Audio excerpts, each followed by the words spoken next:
नमस्ते सर्वांना, मी ममता तुमचं या चॅनेलमध्ये खूप स्वागत आहे। अगदी मनापासून बरं का। आज आपण रसगुल्ले करणार आहोत, जे स्कूलच्या बाहेर भेटतात ना तेच रसगुल्ले। चला तर मग तुम्हाला मी ही रेसिपी दाखवते। ही उडदाची डाळ आहे, अर्धी वाटी घेतलेली आहे। त्यानंतर 1 वाटी मी तांदूळ घेतलेले आहे। जेवढे तुम्ही तांदूळ घेणार आहात त्याच्या अर्ध उडदाची डाळ घ्यायची। छान याला धुवून रात्रभर असं झाकून ठेवायचं, ते छान भिजले जातील। जसं आपण इडलीचं पीठ बनवतो ना त्या टाईपमध्येच असंच भिजू घालायचं याला। हे बघा, सकाळ झाल्यानंतर मी दाखवते तुम्हाला। दोन्ही पण छान भिजलेले आहेत, तुम्ही बघू शकता। डाळ खूप छान भिजलेली आहे, तांदूळ पण खूप छान भिजलेले आहेत। आता काय करायचं, आपण यावरचं सर्व पाणी आहे ना काढून घ्यायचं। काय होतं, हे पाणी जर आपण काढलं नाही तसंच वाटलं तर घाण वास येतं। त्यामुळं ह्याला पाणी काढून ह्याला छान असं धुवून घ्यायचं स्वच्छ 2 वेळेस। त्यानंतर आता मी डाळ घेणार आहे, डाळ पण अशीच धुवून घेते 1-2 वेळेस। छान स्वच्छ धुवून घ्यायचं, डाळीचाच वास येतो, तांदळाचा वास काही तेवढा येत नाही। त्यामुळं डाळ ही 2-3 वेळेस छान धुवून घ्यायची आहे आपण। हे बघू शकता। आता याचं मिक्सरमध्ये आपण छान असं बॅटर तयार करून घेणार आहोत। जसं आपण इडली डोश्याचं पीठ करून घेतो ना त्याच टाईपमध्ये मी तांदूळ टाकत आहे। त्यानंतर उडदाची डाळ टाकते आणि छान असे बॅटर तयार करून घेते मिक्सरला लावून। तुम्ही बघू शकता, थोडंसं पाणी टाकले, पाणी जास्त टाकायचं नाही, पातळ झालं तर मग ते व्यवस्थित येत नाही।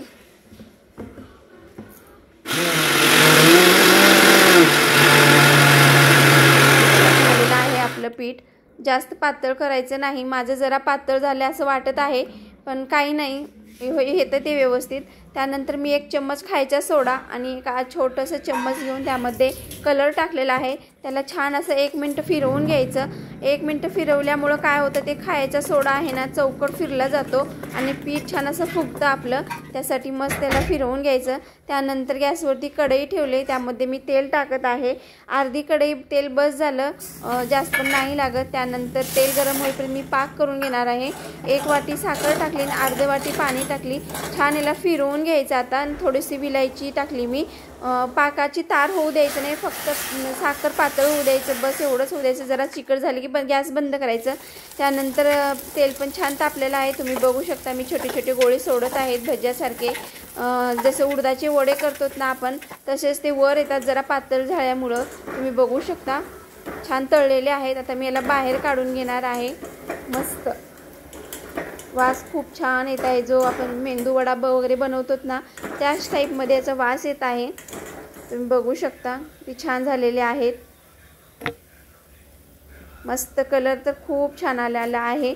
आता मी याला साईडला काढून घेते। हे बघा, मी सर्व असेच काढून घेतलेले आहेत, सर्व तळवणं झालेलं आहे माझं। त्यानंतर पाक थंड झालेला आहे। आता हे तळवलेले सर्व रसगुल्ले मी त्यामध्ये टाकणार आहे आणि हे पाक थंड झालेला आहे, याला असं फिरवून घ्यायचं। त्यानंतर 1 मिनिटासाठी आता मी याला गॅसवर ठेवणार आहे। जरा गरम झाल्यानंतर ते छान मध्ये जातं, त्यासाठी गॅसवरती 1 मिनिट ठेवून असं शिजवून घ्यायचं। त्याला शिजवून म्हणजे बारीक गॅस करून पाक फक्त गरम होऊ द्यायचं, लगेच त्याला बाहेर काढायचं। पाकामध्ये रसगुल्ले ठेवायचे नाहीत, कारण खूप मऊ होतात ते। एका ताटलीमध्ये सर्व रसगुल्ले काढून घेतलेले आहे। आता त्यावरती मी छान अशी साखर टाकणार आहे। साखर टाकल्यामुळं काय होतं, एकदम असं अट्रॅक्टिव्ह वाटतात ते खायला, आपल्याला खूप छान लागतात।